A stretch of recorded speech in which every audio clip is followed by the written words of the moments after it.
تو متوکل کو کسی نے کہا کہ کوئی جادوگر آیا ہے. اب جادو عربوں کے لیے سن رکھا تھا کہ کوئی جادو تھا. بابل سے شروع ہوا. بابل حلہ کا پرانا نام ہے, قرآن کے اندر ہے. ہاروت و ماروت, ہاروت و ماروت کا واقعہ سن رکھا ہوگا, نہیں سنا تو پڑھ لیجیے گا. ہاروت و ماروت دو جادوگر تھے بنی اسرائیل کے زمانے میں, جناب سلیمان کے زمانے میں.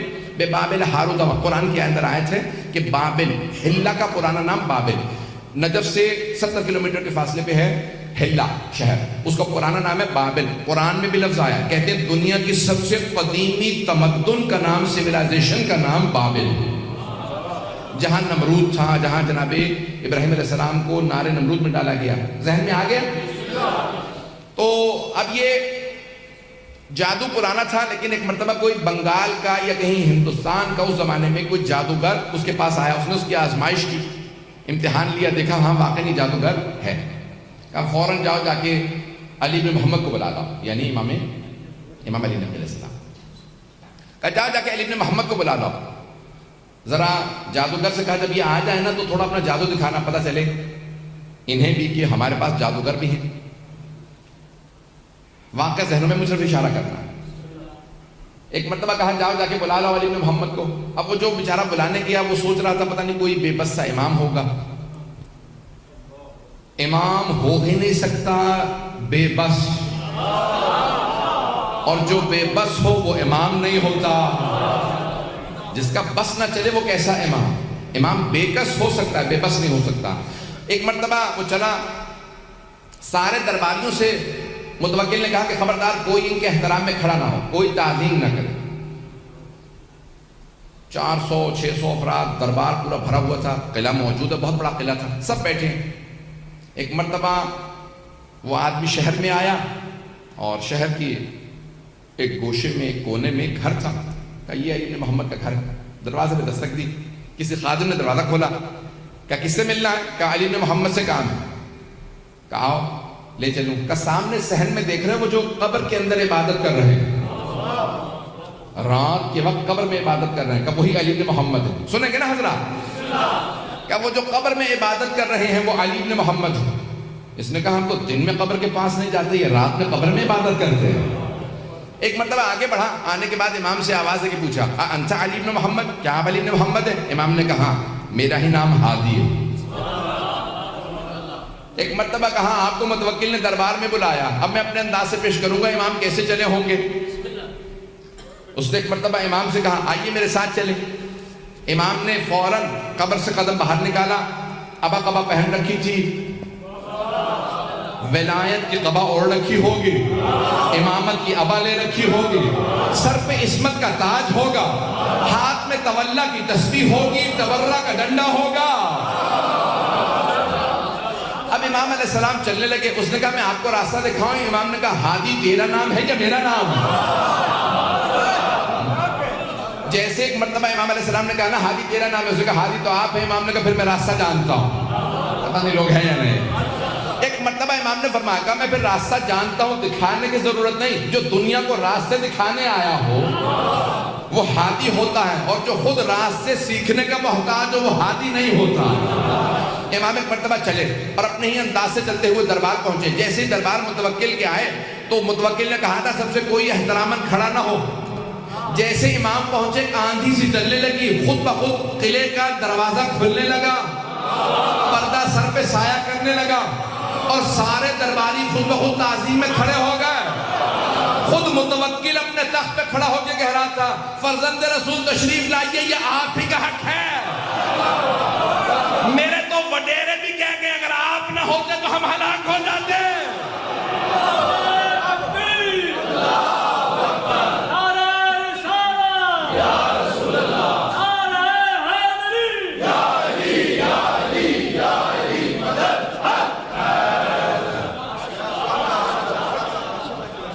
ایک مرتبہ امام علیہ السلام چلے اور جیسے ہی دربار میں داخل ہوئے سارا دربار امام کی تعظیم میں کھڑا ہو گیا. متوکل نے کہا فرزند رسول تشریف لائیے. امام نے کہا ہمیں تیرے تخت سے ظلم کی بو آتی ہے, ہم تخت پہ نہیں بیٹھتے. امام کے لیے ایک مرتبہ مسند بچھائی گئی اور ایک سامنے میز نما شیشے کو رکھا اور کہا امام کے لیے کھانا لگا دیا جائے. اس نے جیسے کھانا رکھا فوراً اپنے جادوگر کو آنکھوں سے اشارہ کیا کہ اپنا جادو دکھا. واقعہ ذہنوں میں ہوگا اگر لوگ ہیں یا نہیں ہیں. مجھے صرف اشارہ کرنا تھا. جیسے امام نے ہاتھ بڑھایا نا تو روٹی امام کے ہاتھ سے سرک گئی. امام روٹی تھوڑی دور ہو گئی. امام نے کہا جو بھی ہے باز آ جائے. عظمت امام علیہ السلام دیکھیے, نام نہیں لیتے, یہ نہیں کہتے میں جانتا ہوں جادوگر. امام نے کہا جو بھی ہے باز آ جائے. پھر امام نے دوسری مرتبہ ہاتھ بڑھایا, پھر ایک مرتبہ روٹی سی رکھ گئی. امام نے ایک مرتبہ کہا کیا ان درباروں میں شرفاء کی زبان نہیں سمجھتے لوگ؟ اب تیسری مرتبہ امام نے روٹی کی طرف ہاتھ بڑھایا, ابھی پھر بھی وہ باز نہیں آیا. سارا دربار دیکھ رہا تھا جادوگر اب کیا کرتا ہے. جیسے ہی امام نے ہاتھ بڑھایا, جیسے ہی تیسری مرتبہ روٹی ہاتھ سے سرکی, اس دیوار کے اوپر غالیچہ تھا, غالیچے پہ ایک شیر کی تصویر بنی تھی. لیکن جادوگر کو جواب دینا تھا. پتہ نہیں لوگ پہنچ رہے نہیں پہنچ رہے. جادوگر کو جواب دینا مقصود تھا. اسے بتانا تھا تو جادوگر ہے, ہم صاحب اعجاز ہیں. امام نے ایک مرتبہ وہ جو دیوار کے اوپر غالیچہ تھا, غالیچے کو دیکھا جس پہ اسد کی, شیر کی تصویر بنی تھی. عربی زبان میں شیر کو اسد کہتے ہیں. امام نے شیر کو دیکھ کے عربی میں کہا ایھا الاسد, او شیر تو دیکھ رہا تیرے ایمان کی توہین ہو رہی ہے. ایک مرتبہ سارا بندہ پریشان ہونے لگا. لگ یہ رہا تھا کہ غالیچے پہ جو شیر کیا عکس بنا ہے وہ عکس نہیں رہا, شیر بن رہا ہے. وہ شیر بن کے آگے بڑھا. نہ اس نے امام سے پوچھا کہ کسے کھاؤں. ایک مرتبہ جادوگر کی طرف بڑھا, اسے بغیر خون کا قطرہ گرائے پورا نکل گیا, اور پورا نکلنے کے بعد امام کے سامنے آگے کھڑا ہوا, اور ایک مرتبہ فصیح عربی زبان میں کہا فرزند رسول اگر آپ اجازت دیں متوکل کو کھا لو. متوکل نے ہاتھوں کو باندھا, کہا فرزند رسول اس سے کہیے واپس چلا جا, یہ دوبارہ عکس بن جائے. امام نے اشارہ کیا واپس چلا جا. کہا وہ میرا جادوگر تو واپس کر دے, وہ بہت قیمتی تھا, میں ہندوستان سے ہند سے لایا تھا. عربی میں ہندوستان کو ہند کہتے ہیں. کہا میں ہند سے لایا تھا, وہ معمولی نہیں تھا. اس شیر سے کہیں میرا ساحر میرا جادوگر واپس کر دے. ساحر عربی میں کہتے ہیں جادوگر کو. امام نے کہا جب جناب موسیٰ کا عصا اژدہا بنا تھا, اس نے فرعون کے جادوگروں کی رسیوں کو کھا لیا تھا. لیکن جب جناب موسیٰ نے اٹھایا تو دوبارہ عصا بن گیا. جب عصا بنا تو اس نے جادوگروں کی رسیوں کو اگلا نہیں تھا. اگر جناب موسیٰ کا عصا واپس کر دیتا تو یہ بھی واپس کر دیتا.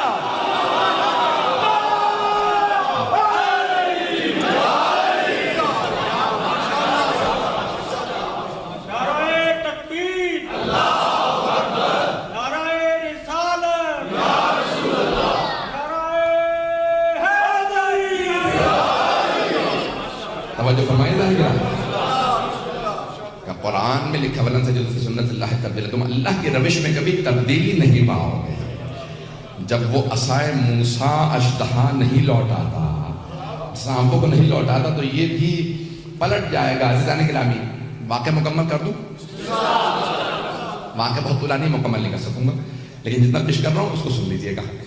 اب ایک مرتبہ سب کی توجہ, وہ جو جتنے بھی دربار میں بیٹھے تھے سب کی توجہ امام کی طرف ہو گئے. پتہ نہیں لوگ ہیں یا نہیں. اب متوکل نے ایک مرتبہ مختلف لوگوں کو اشارے کیے بھی کوئی سوال کرو, کچھ کرو, مجھے خود سمجھ میں نہیں آ رہا کیا کروں. ایک گھبراہٹ سب پہ روب سا طاری ہو گیا. امامت اسے کہا جاتا ہے. تو وہاں پہ ایک آدمی کھڑا ہوا, اس نے کہا کہ میں دعویٰ کرتا ہوں سلونی قبل ان تفقدونی, جو پوچھنا ہے پوچھ لو اس سے پہلے کہ تم مجھے کھو دو. یہ مولا سے مخصوص ہے. آج من کن تو مولا ہے نا, تو اس لیے جملہ پیش کر رہا ہوں. تو امام علی نقی سے بھی وابستہ ہے, ان کا بھی ہو جائے گی بات, مکمل ہو جائے گی, اور مولا امیر المومنین کی بات آپ تک پہنچ جائے گی. تو ایک آدمی نے دعویٰ کر دیا جو پوچھنا پوچھ لو. متوکل بہت خوش ہوا کہ میرے دربار میں کسی نے دعویٰ کر دیا جو اہل بیت سے وابستہ ہے. تو دربار میں ایک درباری کھڑا ہو گیا. اچھا, اس کے سوال سے پتہ چل رہا کہ وہ تقیہ میں تھا لیکن تھا شیعہ. پتہ نہیں بات پہنچی یا نہیں پہنچی. سوال کرنے والے سے اندازہ یہ ہوتا کہ وہ شیعہ تھا. اس نے کیا سوال کیا, اچھا سوچ لے, جو پوچھنا ہے پوچھ لو. اس نے کہا یہی تو کہا جو پوچھنا ہے پوچھ لو. اس نے کہا اچھا یہ بتا حج واجب ہے؟ اس نے کہا یہ کیسا سوال ہے, یہ تو پوری دنیا کو پتا حج واجب ہے. کہا تو نے کہا ہے نا جو پوچھنا ہے پوچھ لو, میرے تو سوال ایسے ہی ہوں گے, تو بتا کہ تجھے جواب آتا ہے یا نہیں آتا. اس نے کہا ہاں حج واجب ہے. اچھا یہ بتا پھر انبیاء پہ بھی حج واجب تھا؟ تھوڑی دیر سوچنے لگا، پھر کہا کہ انبیاء پہ بھی حج واجب ہی تھا. انہوں نے کہا سوچ لے. کہا نہیں اچھا انبیاء پہ حج واجب تھا. اچھا یہ بتا پھر حضرت آدم پہ بھی حج واجب تھا؟ اب پریشان ہو گئے. کہنے لگا واجب بھی رہا ہوگا. اس نے کہا کہ واجب رہا ہوگا یا واجب تھا؟ اب ایک مرتبہ اسے ہی پسینے آنے لگے جیسے مجھے پسینے آ رہے ہیں. مجھے تو پنکھا نہ ہونے کی وجہ سے پسینے آ رہے ہیں، اسے جواب نہ آنے کی وجہ سے پسینے آ رہے تھے. یہ نہیں تقاضا کرتا کہ مجھے پنکھا چاہیے. کراچی میں ایک بار مرتبہ گر چکا ہوں. یہاں پہ بھی آپ کی کراچی جیسے گرمی ہے لیکن الحمدللہ پھر بھی قابل برداشت ہے. توجہ میرے ساتھ رکھیے گا. صاحب مجلس کو زیادہ پریشانی ہوتی ہے، وہ میرے خیال میں پنکھا لینے چلے گئے. توجہ رہے گی میرے ساتھ. تو ایک مرتبہ کہا کہ بتا حضرت آدم پہ حج واجب تھا؟ اس نے کہا کہ واجب ہی ہوگا، واجب رہا ہوگا. اس نے کہا اچھا یہ بتا واجب تھا یا واجب رہا ہوگا؟ اس نے کہا نہیں واجب تھا. اس نے کہا اچھا اگر حضرت آدم پہ حج واجب تھا تو بتا انہوں نے کیا تھا حج؟ آپ تو ایسے خاموش بیٹھے جیسے آپ لوگوں سے پوچھ لیا میں نے سوال. تو کہنے لگا کہ بھئی کیا ہی ہوگا. اگر واجب تھا تو انہوں نے کیا ہی ہوگا. کہا بتا انہوں نے حج کیا تھا یا نہیں کیا تھا؟ تو کچھ سوچ کے کہنے لگا حضرت آدم نے حج کیا تھا. اس نے کہا کیا پوچھ لے گا زیادہ سے زیادہ. کہا حضرت آدم نے حج کیا تھا. کہا اچھا یہ بتا اگر حضرت آدم نے حج کیا تھا تو ان کا سر کس نے مونڈا تھا؟ پتہ نہیں کہا گیا. حلق واجب ہے، حج میں سر کا مونڈنا واجب ہے. جناب آدم تھے زمین پہ پہلے بشر. پتہ نہیں آپ تو. کہا اگر انہوں نے حج کیا تھا تو بتا ان کا سر کس نے مونڈا تھا؟ اب بہت پریشان ہوا. کچھ دیر بعد کہہ رہا مجھے نہیں پتا. وہ پوچھنے والا بہت ذہین تھا. اس نے کہا جتنی اونچی آواز سے کہا تھا نا سلونی، اتنی ہی اونچی آواز سے کہے مجھے نہیں پتا، تو جاہل ہے، تجھے کہنا ہی نہیں چاہیے تھا سلونی. ایسا نہیں کہ میرے پاس بھی مجھے ہوا آ رہی ہے، میرے لیے اتنا کافی ہے. ایک مرتبہ اس نے کہا کہ اگر نہیں جانتا تو کہہ تو جاہل ہے. اس نے کہا کہ ہاں میں جاہل ہوں، نہیں جانتا. اب متوکل کو پریشانی ہوئی. کہا میرے دربار میں کوئی ایسا ہے جسے اس سوال کا جواب آتا ہو؟ سارے درباری امام علی نقی کو دیکھنے لگے. جب سب نے امام علی نقی علیہ السلام کو دیکھا، متوکل چہرے پڑ رہا تھا، اس نے بھی امام کی طرف رخ کیا. کہا فرزند رسول کیا آپ جانتے ہیں؟ مولا نے کہا ہاں میں جانتا ہوں. کہا بتائیے پھر جناب آدم نے حج کیا؟ امام نے کہا ہاں. کہا بتائیے سب سے پہلے جناب آدم ہی نے کعبہ بنایا تھا. اب یہ بہار میں بڑا تفصیلی واقعہ موجود ہے، وقت نہیں ہے. امام نے کہا حضرت آدم نے سب سے پہلے کعبہ بنایا اور اللہ نے کہا آدم آپ کی نسل میں ہاجرہ آئے گی، صفا مروہ کے درمیان چلے گی. یہاں پہ سعی ہے، اس کے بعد حلق ہے. تو کہا حلق کس نے کیا؟ کہ جب حلق کی نوبت آئی تو جناب جبرائیل جنت سے یاقوت لے کے نازل ہوئے. جناب آدم کے سر پہ پھیرتے جاتے تھے، جہاں جہاں پھیرتے جاتے تھے بال گرتے جاتے تھے. جہاں جہاں اس یاقوت کی روشنی گئی اللہ نے سب کو حرم قرار دے دیا.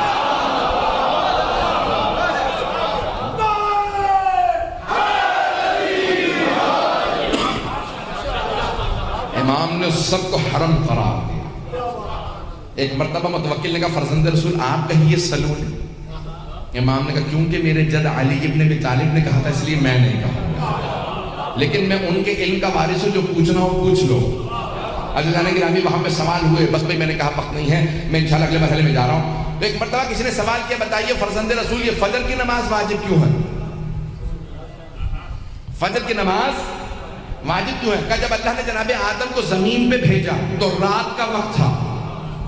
ایک تو جنت کی جدائی، دوسرے اللہ کی ناراضگی، تیسرے جس جگہ پہ آئے وہاں تاریکی ہی تاریکی. تو جناب آدم پوری رات روتے رہے. اچانک جیسے ہی صبح صادق ہوئی، زمین کی مشرقی طرف ایک مرتبہ ایک لکیر سے کھینچی جسے صبح صادق کہتے ہیں. تو جناب آدم سمجھ گئے یہاں پہ روشنی آئے گی. اس روشنی کو دیکھتے ہی صبح صادق کے وقت جناب آدم نے 2 رکعت نماز شکرانہ پڑھی. پروردگارہ تیرا شکر ہے یہاں روشنی آئے گی. اللہ نے کہا آدم تیری پوری نسل میں یہ تیری 2 رکعت نماز میں نے واجب قرار دی. یہ یادگار جناب آدم ہے. یہ جناب آدم کی یادگار ہے کہ دور کا بس اسی طرح سے ظہر اثر مغرب عشاء سب پوچھا، سارے سوالات کرتے رہے، یہاں تک کہ ایک مرتبہ ایک چور کو لے کے آئے اور اس چور سے ایک مرتبہ متوکل نے خود پوچھا کہ واقعی تو چور ہے؟ اس نے کہا ہاں۔ کہا جانتا ہے چوری کی سزا کیا ہے؟ کہا ہاں، ہاتھ کاٹا جائے گا۔ کہا پھر بتاؤ مسلمان کی جتنے بھی وہاں پہ علماء بیٹھے تھے، کہا مسلمانوں بتاؤ ہاتھ کہاں سے کاٹا جائے گا؟ چور آیا۔ تو ایک مسلمانوں کے 4 مذاہب ہیں، چاروں کا الگ الگ فتویٰ ہے، مذاہب اربع، امام ابو حنیفہ کا الگ ہے، امام مالک کا الگ، امام شافعی کا الگ، امام احمد بن حنبل کا الگ۔ سنیں گے؟ اگر کہیں میں چھوڑ کے ختم کر دوں۔ تو اب ایک مرتبہ ایک نے کہا کہ بھئی ہاتھ عرف عام میں ہتھیلی تک ہے اور اس کو کلائی سے کاٹ دیا جائے، بس یہ ہاتھ کاٹنے کا۔ والسارق والسارقۃ فاقطعوا ایدیہما، قرآن کی آیت ہے، چور اور چوری کرنے والے مرد اور عورت کے ہاتھ کو کاٹ دیا جائے۔ یہ نہیں لکھا کہاں سے، لکھا فاقطعوا ایدیہما، یعنی ان کے ہاتھوں کو کاٹ دیا جائے، ہاتھ کاٹنا ہے۔ تو ایک مرتبہ اس نے کہا عرف عام میں کلائی تک ہاتھ کہا جاتا ہے۔ تو دوسرے سے پوچھا بھی آپ کا فتویٰ کیا ہے، آپ کے مذہب کا؟ انہوں نے کہا نہیں، اللہ نے کہا فاغسلوا وجوہکم وایدیکم الی المرافق، اپنے ہاتھوں کو کونیوں تک یا کونیوں سمیت دھو، ہم کہتے ہیں سمیت، وہ کہتے ہیں تک، تو کہا کوہنی سے کاٹا جائے، کیونکہ اللہ نے جب ہاتھ کہا ہے تو کوہنی تک کہا۔ توجہ ہے یا نہیں؟ ایک نے کہا کلائی تک، دوسرے نے کہا نہیں، اللہ نے قرآن میں کہا ہے ہاتھ اور کوہنی مراد دی ہے تو کوہنی سے کاٹ دیا جائے۔ تیسرے سے پوچھا آپ کا، اس نے کہا میں احتیاط کرتا ہوں دونوں کے بیچ سے کاٹ دیا جائے۔ پتہ نہیں حضرات ہیں یا نہیں ہے؟ اس نے کہا میں کہتا ہوں بیچ سے کاٹ دیا جائے، یہ کہتا ہے کلائی سے، وہ کہتا ہے کوہنی سے، میں کہتا ہوں بیچ سے کاٹ دیا۔ چوتھے سے پوچھا، اس نے کہا نہیں یہ پورا کا پورا ہاتھ ہے تو بازو۔ اب چور اس دوران جو ہے بیچارہ بلڈ پریشر کا ہائی ہو رہا تھا کہ کہاں سے میرا ہاتھ کٹنے والا ہے۔ ایک مرتبہ امام علی نقی علیہ السلام کی طرف رخ کیا، متوکل نے کہا فرزند رسول بتائیے ہاتھ کہاں سے کاٹا جائے گا، ان چاروں میں سے کون صحیح ہے؟ امام نے کہا چاروں غلط ہیں۔ پتہ نہیں لوگ ہیں یا نہیں؟ گھبرا کے نہ سنیے حضرات، سارے مجمع کی توجہ ہو کہ میں اگلے مرحلے میں جاؤں گا۔ امام نے کہا چاروں غلط ہیں۔ کہا فرزند رسول انہوں نے سب نے آیات پیش کی ہیں، آپ دلیل دیجئے۔ امام نے کہا صرف 4 انگلیاں کاٹی جائیں گی۔ آپ حضرات پریشان بیٹھے۔ امام نے کہا صرف 4 انگلیاں کاٹی جائیں گی، نہ ہتھیلی کاٹی جائے گی نہ ہاتھ۔ کہا فرزند رسول آیات انہوں نے بھی پیش کی، کوئی آپ کے پاس بھی دلیل ہے؟ امام نے کہا قرآن میں آیت ہے ان المساجد للہ جمیعا، کہ تمام کی تمام سجدگاہیں اللہ کے لیے ہیں۔ پیغمبر نے فرمایا 7 مقامات کا سجدے کے دوران زمین پہ رکھنا واجب ہے، پیشانی کا، ہتھیلیوں کا، دونوں گھٹنوں کا، دونوں پاؤں کا۔ اگر چور توبہ کر کے نماز پڑھنا چاہے تو نماز کیسے پڑھے گا؟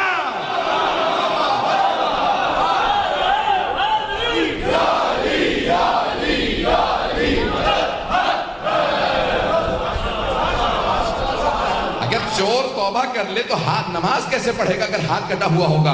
تو اس لیے صرف 4 انگلیاں کاٹی جائیں گی۔ پیغمبر نے بھی 4 انگلیوں کا حکم دیا تھا، میرے جد امیر المومنین نے بھی 4 انگلیوں کا حکم دیا، ہتھیلی اور انگوٹھا اللہ کے لیے ہے، نماز کے لیے ہے، کسی کو کاٹنے کی اجازت نہیں ہے۔ جانے گرامی پھر امام نے وہاں پہ تفصیل سے بتایا کہ چور اگر کسی تالے کو توڑ کے چوری کرے، کچھ اٹھا کے لے جائے تو ہاتھ نہیں، تعزیر ہے، حد نہیں جاری ہوگی۔ پتہ نہیں لوگ ہیں یا نہیں؟ حد جاری نہیں ہوگی، تعزیر ہوگی، کوڑے لگیں گے لیکن ہاتھ نہیں کاٹ سکتے کیونکہ اس نے تالا نہیں توڑا۔ تیسرے، اگر وہ یا اس کے بچے بھوکے تھے اور اس نے چوری کی تو ہاتھ نہیں کاٹ سکتے، تعزیر ہوگی کیونکہ جرم کیا ہے، کوڑے لگ سکتے ہیں، جرمانہ ہو سکتا ہے، جیل ہو سکتی ہے، ہاتھ نہیں کاٹ سکتے کیونکہ حاکم پہ واجب ہے کسی کو بھوکا نہ رکھے۔ یہ پاکستان کے حکمرانوں کو بتا دو